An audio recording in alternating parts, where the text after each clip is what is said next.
de importancia. Acude por cuadro clínico de 4 semanas, caracterizado por tos seca, fiebre, diafuresis de predominio vespertino. Y a la exploración física observan una adenopatía cervical izquierda de 3 por 3 centímetros. Entonces, ¿cuál sería su conducta a seguir? Ahí en el chat pongan a ver su respuesta A o B. Dar tratamiento con antibiótico, antiinflamatorios, esteroide de prednisona, dexametasona y revalorar una semana después al paciente o iniciar el protocolo de estudio por probablemente una adenopatía maligna. A ver, muy bien. La mayoría o todos prácticamente dicen letra B. Perfecto. Ahora, pues muy bien, vamos a ver cómo se estudia primero una adenopatía y luego pues, cómo se hace el diagnóstico del linfoma. Ya les había comentado yo anteriormente que, bueno, pues cuando vemos una adenopatía sí es bastante evidente que no es normal, ¿no? Tal vez el problema son un poquito las adenopatías más pequeñas, pero siempre que nosotros encontramos una adenopatía, pues hay que pensar en causas secundarias como infecciones, pero obviamente si pensamos en eso, pues hay que buscar el sitio de infección para ver si probablemente se trata de una infección. Si no encontramos ninguna causa secundaria, pues hay que pensar en una infiltración neoplásica y bueno, pues hay que evitar dar esteroides de manera inicial porque si se trata de algo inflamatorio o de algo neoplásico, si damos esteroide, pues es muy probable que esto se reduzca, pero no significa que pues si se trata de un linfoma que se vaya a curar, sino más bien se reduce de manera temporal y luego se puede presentar pues ya en etapas más avanzadas. Entonces, definimos una adenopatía como el aumento anormal del tamaño de los ganglios linfáticos. Su tamaño normal es menor a 1 centímetro, a excepción de los ganglios inguinales en los que el límite se sitúa en 2 centímetros, ¿no? Entonces, bueno, si encontramos un ganglio pequeñito ahí en cuello, menor a 1 centímetro, pues a lo mejor podemos solamente vigilarlo y tomarlo como algo normal. Y linfoma lo definimos como cualquiera de un grupo de enfermedades malignas del sistema linfático que generalmente comienzan en los ganglios linfáticos, aunque ustedes saben que tenemos tejidos linfáticos extraganglionares, donde también, pues bueno, ahí puede iniciarse un linfoma, ¿no? Como en los pulmones, en el vaso, en la piel, en el tejido linfático asociado a mucosas de intestino. Entonces, bueno, utilizamos lo mismo, un buen interrogatorio, exploración física, exámenes de laboratorio y gabinete para llegar al mejor diagnóstico y el mejor tratamiento posible. Entonces, bueno, en este algoritmo explico cómo se tiene que hacer el estudio de un paciente con una adenopatía periférica, ¿no? Aquí también en este muñequito podemos ver pues, los ganglios, los sitios ganglionares que podemos nosotros buscar en nuestro paciente con una afectación por linfoma, desde el anillo de Valdeyer, los cervicales, supracervicales, occipitales, aquí atrás no hay que olvidarse de revisar esta zona de aquí atrás, supraclaviculares, axilares, pectorales, epitroclear, también es importante revisar esta zona de atrás de los brazos. El vaso también se considera una zona ganglionar. Pues bueno, estos son difíciles de palpar, los intraabdominales, obviamente, a menos de que tengamos una tumoración bastante grande, los inguinales y femorales y los popliteos. Entonces, bueno, en la exploración física, pues hay que buscar aquellos que estén a nuestro alcance, ¿no? Entonces, si identificamos una adenopatía, tenemos que hacer una adecuada historia clínica, ver si hay síntomas acompañantes, por ejemplo, si hay dolor, a lo mejor hay dolor en algún diente y identificamos alguna caries y un ganglio inflamado, pues a lo mejor ese ganglio es una respuesta a una infección en la cavidad oral, ¿no? Tabaquismo, viajes, medicamentos, vida sexual. Ustedes saben que hay algunas enfermedades en las que también puede haber adenopatías, como una infección por VIH, antecedentes familiares. Luego, pues hay que evaluar la localización, el tamaño, la consistencia, si hay hipersensibilidad, si es un ganglio móvil.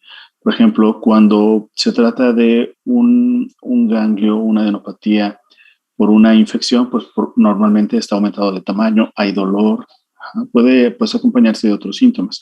Cuando se trata de un ganglio por infiltración tumoral, pues a lo mejor ese ganglio es un poquito más duro y y a lo mejor la mayoría de las veces no duele a menos de que esté comprimiendo alguna estructura y causando dolor, ¿no? O que ya esté infiltrando la piel. Entonces, bueno, pues vamos a ver si hay un diagnóstico obvio de una enfermedad limitada como faringitis, infección respiratoria, infección cutánea, pues vamos a tratar o vamos a dar el tratamiento apropiado. ¿Okay? Ahora, si sospechamos de enfermedades como mononucleosis, tuberculosis, enfermedades de transmisión sexual o enfermedades autoinmunes, pues tenemos que hacer las pruebas diagnósticas correspondientes, ¿no? Dependiendo de lo que hayamos encontrado en nuestra exploración y en nuestra historia clínica. Si son positivas, pues también damos el tratamiento apropiado dirigido a lo que hayamos encontrado. Ahora, si es una adenopatía inexplicable o sospechosa de malignidad, hay que ver si está localizada o generalizada. Si está localizada y no es sospechosa de malignidad, podemos observar por 3 o 4 semanas. Y si persiste o aumenta esta adenopatía o se presentan más, pues bueno, lo ideal ya es entonces hacer una biopsia. Ahora, si de entrada vemos que es una adenopatía, que hay adenopatías generalizadas, pues lo ideal sí es hacer de entrada una biopsia para ver pues, si no se trata de un linfoma y ver si llegamos ya a ese diagnóstico específico, ¿no? Más bien, digo, si son generalizadas y sospechosas de malignidad, ¿vale? Bueno, muy bien. Entonces, vamos a hablar de generalidades de los linfomas. Hay muchos tipos de linfomas, bastante. Si después nos da tiempo, vamos a tratar de hablar en específico de otros de linfomas como linfomas de Hodgkin, pero bueno, vamos a ver estas generalidades de los linfomas. Porque los linfomas se pueden presentar de manera común de esta forma, ¿no? Como adenopatías. Pero ustedes se imaginarían que un linfoma se pudiera presentar así también.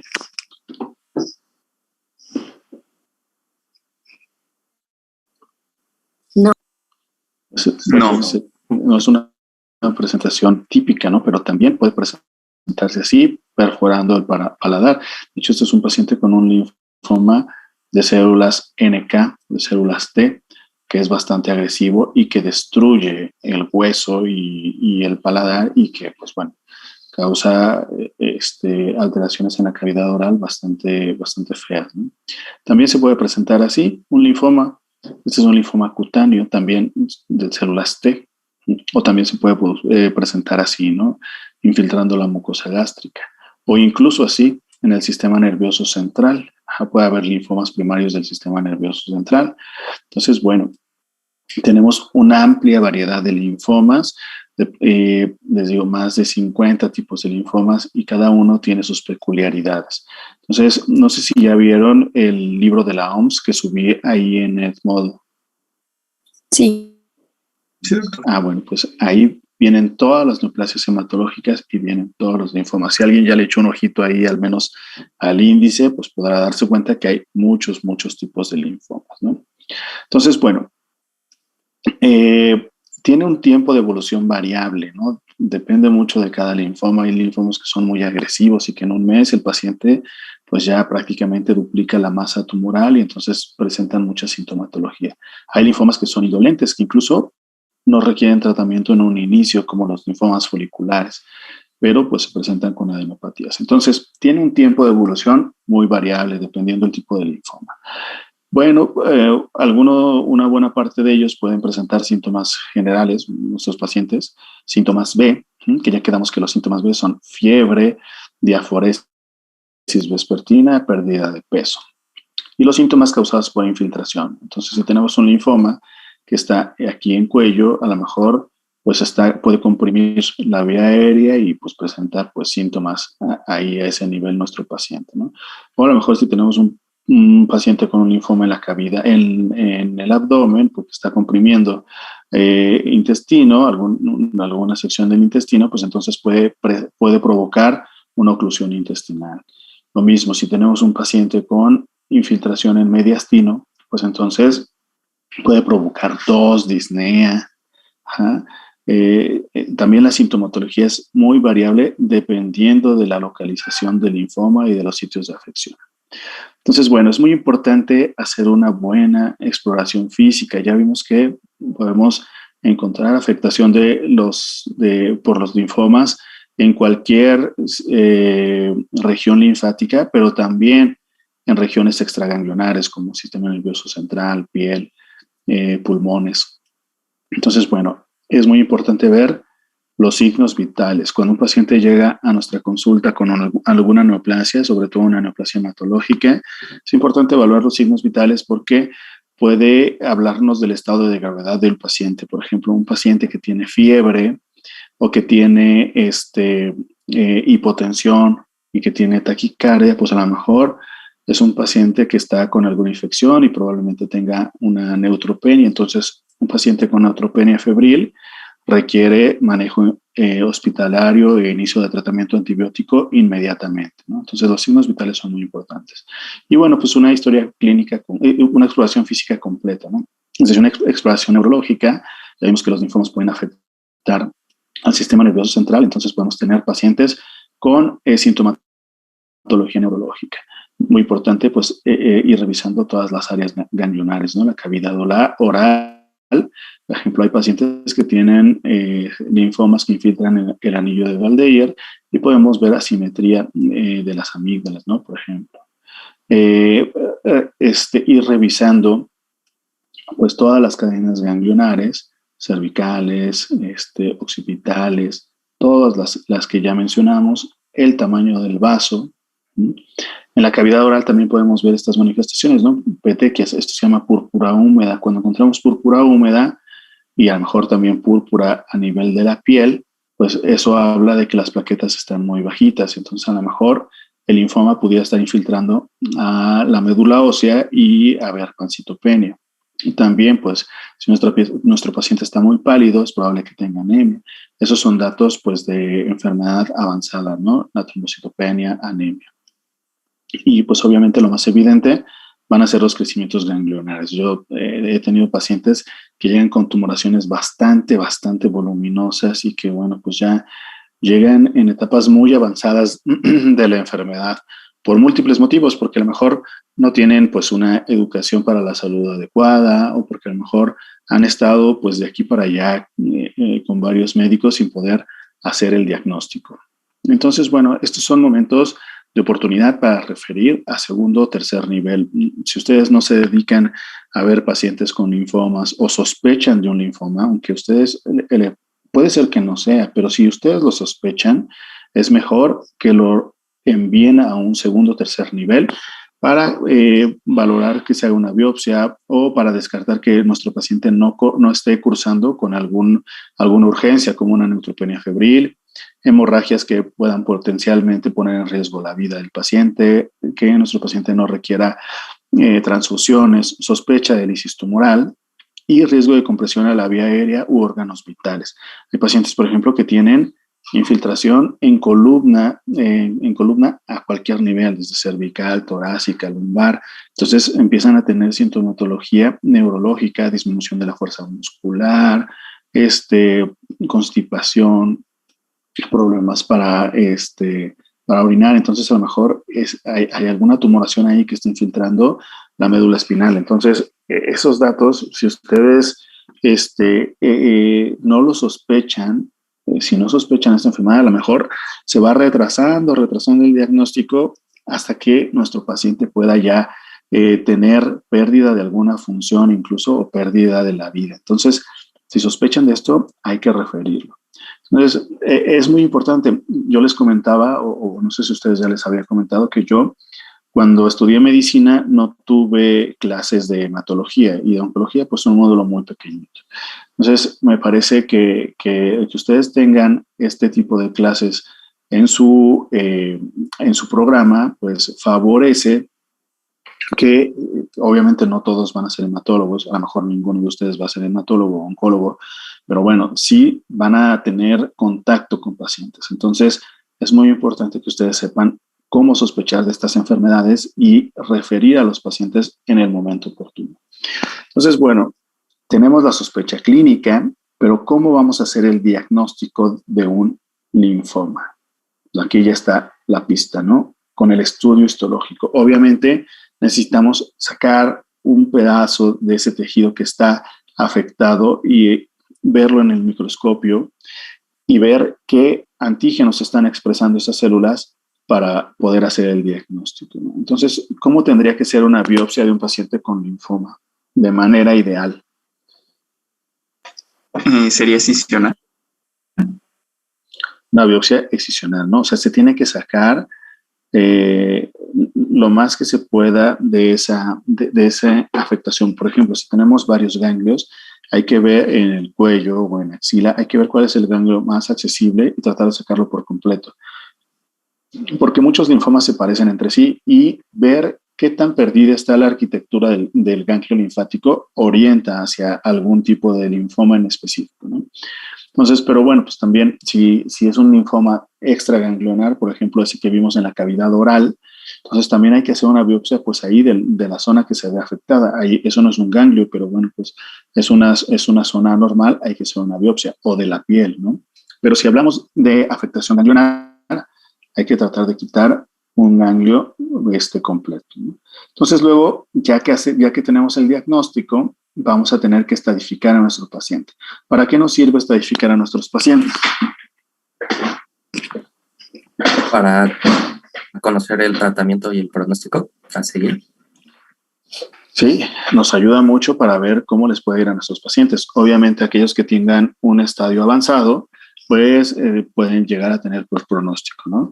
Y también nos sirve para saber en qué punto vamos a partir antes de iniciar el tratamiento, para comparar los estudios de estadificación antes de iniciar el tratamiento con después de haber terminado el tratamiento y ver si se logró una respuesta. Y bueno, pues hay que identificar factores pronósticos propios de cada linfoma. Hay diferentes factores pronósticos. En general, son bastante similares para todos los linfomas, como la edad avanzada, los niveles de deshidrogenasa láctica elevados, a veces los niveles de beta-2 microglobulina, la presencia de enfermedad voluminosa, o sea, cadenas ganglionares o conglomerados ganglionares mayores a 10 centímetros. El ECOG, que es una escala que nos mide la funcionalidad del paciente, o sea, cuando nuestro paciente se presenta en una escala de ECOG avanzada, pues también es de mal pronóstico, ¿no? Y algunos otros estudios complementarios. Pues bueno, la biopsia, vamos a tener que identificar el sitio más accesible, con menor riesgo de complicaciones, y hay que tratar de que sea excisional, o sea, sacar la lesión entera. A veces no se puede y pues tenemos que utilizar biopsia por agujas o por Trucut. Y bueno, pues nuestro patólogo ahí tiene que ser bastante bueno para podernos dar una aproximación lo más que se pueda a qué subtipo de linfoma se trata. Hay pacientes, pues les digo, hemos tenido casos aquí de solamente infiltración al sistema nervioso central. Entonces, bueno, la biopsia del ganglio linfático y de médula ósea, pues la de médula ósea por lo regular se hacen en todos los tipos de linfoma cuando hacemos el diagnóstico para descartar que no haya infiltración. Sobre todo cuando nuestro paciente tiene anemia o trombocitopenia o neutropenia, porque puede ser que la médula ósea esté infiltrada pues, por estas células neoplásicas, ¿no? Ya ahora, como tenemos los estudios de PET-CT, en algunos linfomas se puede obviar la biopsia de médula ósea porque el estudio de PET-CT nos puede decir o nos puede orientar si está infiltrada pues, la médula ósea. Entonces, nos ayuda a ver pues, las características de estas células neoplásicas, ¿no? Si son características de células B o de células T, si son de células o de qué estadio de maduración pudiera ser, si son células a lo mejor que están atravesando por el centro germinal o que ya salieron del centro germinal o de células pequeñas. Y nos ayuda a ver también, pues, qué antígenos están expresando estas células para clasificarlas de acuerdo a su estado de maduración. Este diagrama ya lo habíamos visto, que es la maduración del linfocito B, y sabemos que en función de en qué estado de maduración se haya presentado la alteración oncogénica, pues nuestros pacientes o los linfomas van a expresar determinados antígenos, ¿no? Entonces, gracias a estos antígenos, a la inmunohistoquímica, nosotros podemos clasificar a los linfomas. Por ejemplo, tenemos el leucemia linfoma linfoblástico, que más bien se comporta como una leucemia, pero esto expresa marcadores pues inmaduros, ¿no? A diferencia de los linfomas difusos de células grandes, que son pues los linfomas más frecuentes, estos expresan otros marcadores, ¿no? Como CD10, MUM1, BCL2, BCL6. Entonces, estos marcadores nos ayudan a poder clasificar a nuestros linfomas, porque si se fijan, pues todos son de células B o de células T, pero están en diferentes estadios de maduración, ¿no? Lo mismo para los linfomas de células T. ¿Okay? Entonces, de tal manera que, pues, gracias a la inmunohistoquímica podemos identificar el linaje celular, la etapa de maduración de esta célula neoplásica y la expresión aberrante de antígenos, y entonces vamos a poder clasificar a nuestros linfomas en, pues, poderlos en grandes grupos y luego hacer todavía más exquisita esta clasificación si tenemos la presencia o si tenemos la posibilidad de hacer estudios citogenéticos. Ustedes, cuando se echen ahí una visita ahí al libro de la OMS, verán que algunos tienen algunas alteraciones citogenéticas pues recurrentes. Entonces, bueno, pues tenemos muchos tipos de linfomas. Los linfomas de Hodgkin, si se fijan, ocupan un pequeño número nada más de todos los linfomas que pudiéramos tener. A lo mejor es la enfermedad como que más cuando uno habla de los linfomas, pues recuerda mucho a los linfomas de Hodgkin. ¿Por qué? Pues porque son un poquito más famosos que los otros linfomas, ¿no? Por la presencia justo de células de Reed-Steinberg, pero en realidad, pues bueno, son poquitos los linfomas de Hodgkin. El linfoma de Hodgkin se caracteriza justo por eso, ¿no? Por las células de Hodgkin, que son células grandes, con núcleo y nucleolo también grandes. Podemos encontrar las células de Reed-Steinberg, que son estas células como en ojo de búho. Y pues como ya les dije, representan un pequeño porcentaje de todos los linfomas, como alrededor de un 6.2% de todos los linfomas. La mayoría son linfomas no Hodgkin. El linfoma de Hodgkin lo podemos subdividir a su vez en clásico y predominio linfocítico nodular. Y a su vez, el linfoma de Hodgkin clásico se puede dividir o se puede subclasificar en esclerosis nodular. Esto depende de la arquitectura del ganglio, de qué tanto está modificada la arquitectura del ganglio. Esclerosis nodular, celularidad mixta, rico en linfocitos, depresión linfocítica. Eso nuestro patólogo nos lo va a decir. El más frecuente es esclerosis nodular.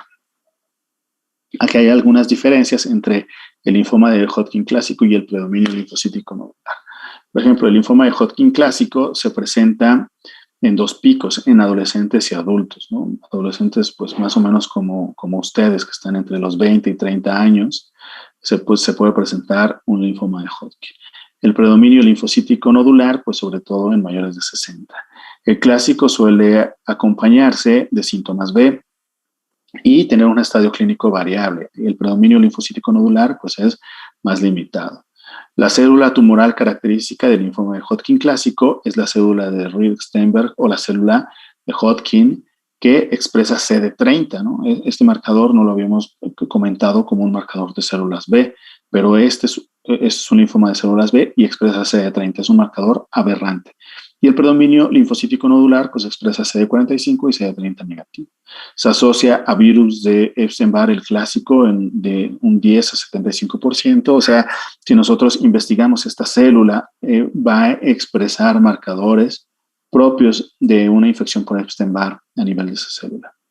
Y el clásico se comporta de manera agresiva, el predominio linfocítico nodular de manera indolente, aunque los dos tienen un riesgo de progresión al linfoma difuso de células grandes, que es un linfoma también de células B, y que es pues, el más frecuente y también uno de los más agresivos. Bueno, muy bien. También este es el linfoma, hablando de los linfomas no Hodgkin, podemos ver que el más frecuente pues, es el difuso de células grandes, ¿no? Que tiene un comportamiento agresivo. De ahí pues vendrán las neoplasias de células plasmáticas, que esto más bien aquí encontramos a los pacientes con mielomas múltiples. Luego el linfoma folicular, la leucemia linfocítica crónica o linfoma de linfocitos pequeños, que pues son linfomas indolentes, y ya luego pues vendrán linfoma de la zona marginal, los linfomas T, linfomas del manto, linfoplasmocítico, la leucemia de células peludas, micosis fungoides, que son de células T, linfoma de Burkitt y otros, ¿no? O sea, tenemos muchísimos tipos de linfomas. El más frecuente es el linfoma difuso de células grandes. Entonces, bueno, ¿cómo se hace el protocolo de estadificación? Pues por el examen físico y los estudios de imagen. Antes utilizábamos solamente la tomografía. Y en la tomografía, pues nos daba una muy buena idea de si los ganglios estaban crecidos. Pero ahora tenemos este estudio que es pues, PET, que utiliza un medio de contraste basado en glucosa y que se va a las zonas de alto metabolismo. Entonces, pues la mayoría de los tipos de cáncer tienen un metabolismo incrementado. Entonces, eso nos sirve para saber si además de que están crecidos, estos ganglios linfáticos pudieran estar afectados por un cáncer o por un linfoma. Y bueno, en algunos casos necesitamos la biopsia de médula ósea, sobre todo si no podemos hacer PET, si nuestro paciente tiene citopenias y queremos descartar que hay infiltración ahí a nivel de médula ósea. También podemos hacer tomografía y resonancia magnética de cerebro si sospechamos que hay una infiltración al sistema nervioso central. Para esto la resonancia magnética es más sensible que la tomografía, así como evaluaciones de líquido cefalorraquídeo, punciones lumbares para extraer líquido cefalorraquídeo y descartar infiltración por alguno de nuestros linfomas, sobre todo pues, en el linfoma de Burkitt o en el linfoma linfoblástico, o en linfomas agresivos. Hay que ver también, pues, explorar pues, regiones extraganglionares, como por ejemplo testículos en los hombres, porque puede haber infiltración a nivel de testículo, o mama en las mujeres. Yo he tenido casos de pacientes, incluso una paciente estudiante de medicina, que debutó con infiltración a mama. Pensaban que era un cáncer de mama y al final resultó un linfoma. Afortunadamente se trató, se trasplantó porque era un linfoma agresivo y ahorita ya está estudiando, ya prácticamente por terminar la carrera. Este es un ejemplo de un PET, ¿no? Comparado con una tomografía. Por ejemplo, un estadio clínico 1. Aquí donde ven que haya infiltración por el linfoma. Aquí en estos tres dibujitos. Mediastino. No, a ver quién más. Es muy, muy pequeñito ahí lo que se alcanza a ver.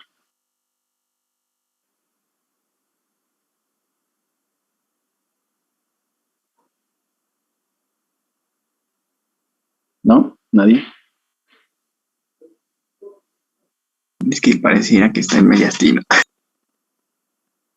Esto que se ve aquí es el corazón. Es normal que tenga ese aumento en el metabolismo, ¿no? Son células que están trabajando todo el tiempo. ¿Dónde más ven que se pinta de otro color? A ver. Aquí es más bien vejiga, ¿no? Esta es vejiga. La vejiga pues está pasando ahí en medio de contraste, entonces también puede ser normal. En región cervical. Puntito, exacto. Aquí en la región cervical, este puntito, ¿no? Entonces, por el PET es un puntito muy, muy pequeñito. Y a lo mejor si solamente hiciéramos tomografía, pasaría desapercibido, ¿no? Pero pues aquí en el estudio PET, pues bueno, podemos ver que está afectado, ¿no? Si hiciéramos una biopsia de aquí, pues a lo mejor ahí ya tendríamos el diagnóstico. Aquí en el estadio clínico 2, pues aquí sí es mediastino, ¿no? Si se fijan, sí se pinta el corazón, pero pues este conglomerado ganglionar es bastante evidente, ¿no? Aquí en mediastino. Estadio clínico 3, pues aquí tenemos a nivel abdominal y cervical, ¿no? Entonces es 3 porque está afectado tanto arriba como abajo del diafragma, ¿no? Utilizamos el diafragma como referencia, entonces está afectado arriba y abajo. ¿Okay? Y este es un estadio clínico 4, porque están infiltrados zonas extraganglionares. Muy probablemente ahí intestino, probablemente por ahí también pues zonas ganglionares y a lo mejor también ahí médula ósea. Entonces vamos a estadificar hacia nuestros pacientes. Esta clasificación, este sistema de estadificación se conoce como de Ann Arbor, que ha sido modificado pues en Lugano. En Lugano es una ciudad de Suiza donde cada año se hace una reunión de expertos de linfomas. Entonces se va afinando esta estadificación y bueno, podemos tener estadios clínicos limitados o avanzados. Limitados tenemos el 1, el 2 y el 2 con una tumoración voluminosa o bulky. El 1 es cuando solamente está afectado un linfonodo o grupos de linfonodos adyacentes. O solamente tenemos una legión extranodal única, sin afectación ganglionar, ¿no? El estadio clínico 2, cuando tenemos 2 o más grupos ganglionares, pero del mismo lado del diafragma, 2 con tumoración voluminosa, si alguno de estos conglomerados mide más de 10 centímetros o más de 1/3 del diámetro transtorácico. Y los estadios clínicos avanzados, tenemos el estadio clínico 3, cuando tenemos afectación a por ambos lados del diafragma, tanto arriba como abajo, ¿no? Por ejemplo, cervical e intraabdominal, o esplenomegalia. Y 4, cuando hay afectación extranodal no contigua. Por ejemplo, tenemos afectación ganglionar y además tenemos afectación a pulmón o hígado o médula ósea, ¿sí? Entonces, bueno, tenemos que estadificar a nuestros pacientes. Ya vimos que para poderlos estadificar necesitamos sobre todo estudios de imagen y a veces biopsias en otros sitios como en la médula ósea. Entonces, el protocolo de estudio incluye pues la historia clínica, el hemograma, los niveles de DHL que a veces nos avisan que puede haber actividad de la enfermedad. Es muy inespecífico, pero bueno, cuando están elevados nos pueden orientar a que a lo mejor el linfoma está activo. Prueba de embarazo, sobre todo porque sabemos que vamos a iniciar quimioterapia para nuestros pacientes y pues hay que ver que no estén embarazadas, ¿no? Claro que hemos tenido pacientes que debutan con algún linfoma y están embarazadas, entonces tenemos que evaluar, dependiendo del tipo de linfoma, si damos quimioterapia.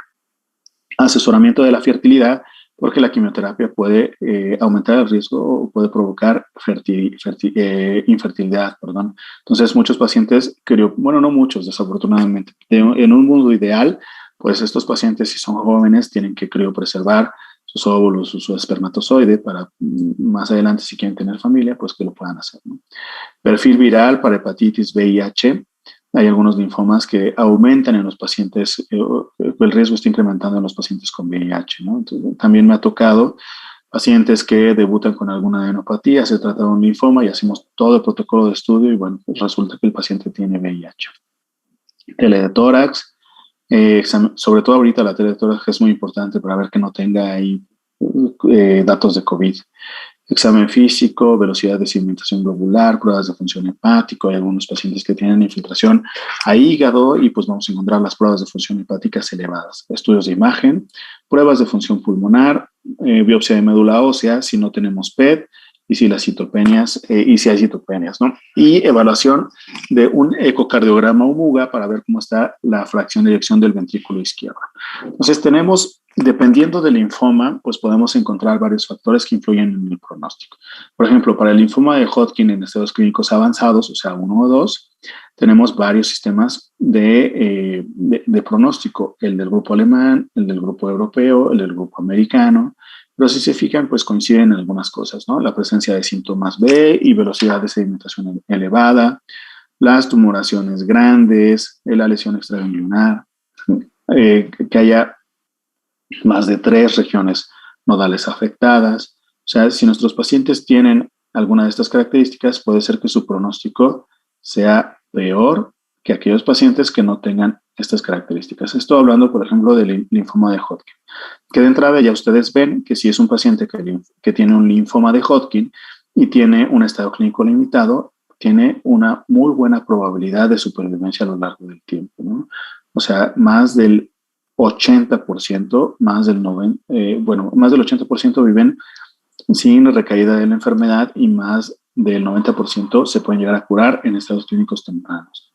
Pero cuando se presentan estados clínicos avanzados y encontramos alguno de estos factores pronósticos, como la albumina baja, hemoglobina baja, que sea un hombre y sea mayor de 45 años, que esté en un estado clínico 4 y no 3, que tenga leucocitosis y linfocitopenia, podemos ver que por cada uno de estos puntos la probabilidad de supervivencia libre de enfermedad y de supervivencia global pues va disminuyendo de una manera significativa.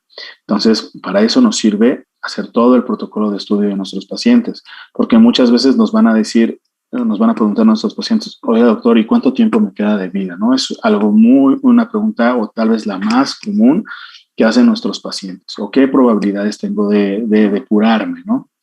Entonces, bueno, pues hay que ver estos factores pronósticos. Todos estos factores pronósticos se han descrito gracias a estudios en donde se han incluido muchos pacientes y luego se hace un análisis retrospectivo, un análisis de la supervivencia para ver qué factores pueden influir en la supervivencia de los pacientes, ¿no? Entonces, pues aún así, los pacientes con linfoma de Hodgkin, con enfermedad avanzada, con todos los factores de mal pronóstico, pues pueden llegar a tener una supervivencia superior a 40% sin enfermedad a lo largo del tiempo, que no es pues, como para celebrar, pero bueno, pues tampoco es tan mala esta supervivencia, ¿no? Hay otras escalas pronósticas casi para cualquier tipo de linfoma, por lo menos para los más comunes. Por ejemplo, para el linfoma no Hodgkin, difuso de células grandes, tenemos el IPI, el NCCN-IPI, que evalúa, por ejemplo, la edad, la DHL, el estado funcional, el estadio clínico, la invasión extranodal. Y también clasifica a nuestros pacientes en grupos de riesgos, dependiendo si tienen positivos algunos de estos factores pronósticos, y podemos ver que las curvas de supervivencia pues van disminuyendo en función si son de alto riesgo o de bajo riesgo, ¿no? Entonces, es importante, además de estadificar, pues saber estos factores pronósticos en nuestros pacientes. Una vez que ya tenemos el diagnóstico, tenemos la estadificación, los factores pronósticos, pues ya vamos a ver qué tratamiento le vamos a ofrecer a nuestros pacientes. Tenemos pues varias opciones. Tenemos quimioterapia, radioterapia y ahora afortunadamente ya contamos también con inmunoterapia. La inmunoterapia lo que hace es estimular el sistema inmune para montar una mejor respuesta. Aquí entrarían, por ejemplo, los anticuerpos monoclonales que se van a pegar a las células neoplásicas y el sistema inmune los va a reconocer de mejor manera y va a eliminar esas células neoplásicas. O la terapia dirigida, que ataca directamente vías de señalización que la célula neoplásica necesita para subsistir. Entonces, la terapia dirigida pues, va a prácticamente atacar solamente a estas células neoplásicas o a las que dependan de estas vías de señalización.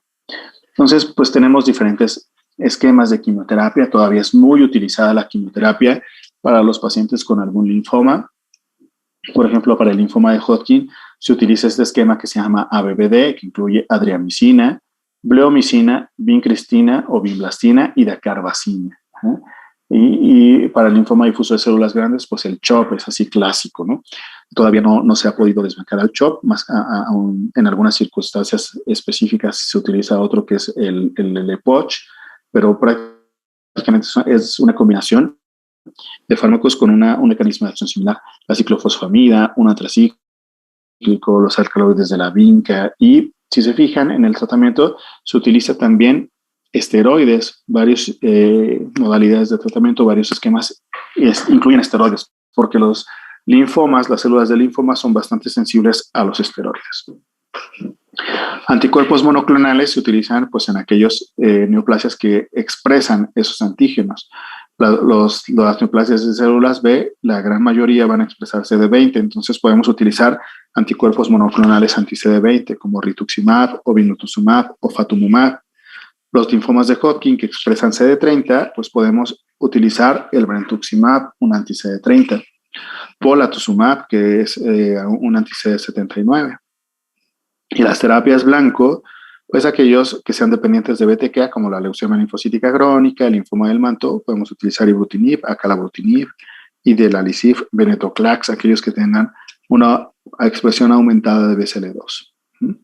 Y luego, pues ya una vez que iniciamos el tratamiento, tenemos que evaluar la respuesta clínica, o sea, cada vez que vaya a consulta a nuestro paciente, tenemos que evaluar esas regiones ganglionares afectadas o extraganglionares afectadas, y lo ideal es que al final del tratamiento pues ya no estén afectadas, ¿no? Y sobre todo pues hay que buscar una respuesta a nivel radiológico. Estas lesiones que tenía aquí nuestro paciente pues a la mitad del tratamiento vayan disminuyendo y luego al final del tratamiento ya no se presenten. Lo que queremos todos pues es que nuestros pacientes logren una respuesta completa, aquí como en este ejemplo, ¿no? Para la respuesta completa vamos a utilizar en la mayoría de los linfomas la escala de Deauville, o sea que ya no haya un metabolismo incrementado. Y también tenemos, o la podemos evaluar si no tenemos la posibilidad de hacer PET, porque es un estudio muy costoso, pues solamente con tomografía. y pues tenemos que ver que los ganglios linfáticos hayan disminuido a menos de 1.5 centímetros, que no haya afectación extraganglionar, que no haya hepatosplenomegalia, ¿okay? Que no haya síntomas. Y si logramos eso, o sea, si logramos una respuesta completa, entonces ya vamos a pasar a nuestro paciente a la etapa de vigilancia. O sea, vamos a estarlo vigilando de manera constante para ver que no haya regresado la sintomatología o que las adenopatías no regresen, y sobre todo también para evaluar la toxicidad a mediano y largo plazo por la quimioterapia. Entonces, vamos a estar evaluando cada mes, luego cada 3 meses, luego cada 6 meses, luego cada año, hasta el año 5. Vamos a hacer historia clínica, exploración física, la vacunación anual contra la influenza, seguramente más adelante también contra COVID, biometría hemática, química sanguínea, perfil tiroideo. Muchos pacientes reciben radioterapia a cuello, entonces quedan con hipotiroidismo. Y después del año 5 es muy importante evaluar el riesgo cardiovascular, porque los pacientes pueden llegar a curarse, pero a largo plazo pueden desarrollar enfermedades cardiovasculares por la quimioterapia. Yo recuerdo cuando estaba rotando en medicina interna, cuando estaba en el R1 de medicina interna, llegó una paciente de 45 años que había tenido un linfoma de Hodgkin, y pues cuando a ella le dio, todavía pues se recomendaba un tratamiento muy agresivo. Entonces se curó del linfoma, pero pues después se murió por una insuficiencia cardíaca, ¿no? Entonces hay que estar evaluando eso. La vacunación, los ecocardiogramas y doble carotidio cada 10 años, las pruebas de metabolismo, de perfil tiroideo, y en las mujeres muy importante la detección oportuna de cáncer de mama y cáncer cervicuterino. Entonces, pues bueno, los linfomas son un grupo de enfermedades heterogéneas, muy, muy heterogéneas, se puede comportar de maneras muy distintas. El diagnóstico temprano mejora el pronóstico de los pacientes. Es muy importante eso, tratar de diagnosticarlos en etapas tempranas. Por lo tanto, pues les recalco, si ustedes tienen la sospecha de un linfoma, pues no se lo queden, a lo mejor indiquen la biopsia, y ya si tienen el reporte, pues ya envíenlo, o si no tienen con quién hacer la biopsia, pues de una vez envíen al paciente para que alguien pueda completar el protocolo de estudio. Porque pues el tratamiento requiere pues un entrenamiento especializado, ¿no? Ya vimos que se tiene que hacer una buena estadificación, ver los factores pronósticos y pues de todos los linfomas que existen, pues ver cuál es el mejor tratamiento para cada linfoma y para cada paciente. Pues bueno, esto sería toda la clase de linfomas. Les digo, si más adelante nos da oportunidad de adentrarnos un poquito más en algunos tipos de linfoma en específico, como ya lo hicimos con el linfoma de linfocitos pequeños o leucemia linfocítica crónica, a ver si nos da tiempo de ver el linfoma de Hodgkin por separado, pues lo haremos, ¿va? Pero de manera general, así se abordan los linfomas. No sé si tengan alguna duda.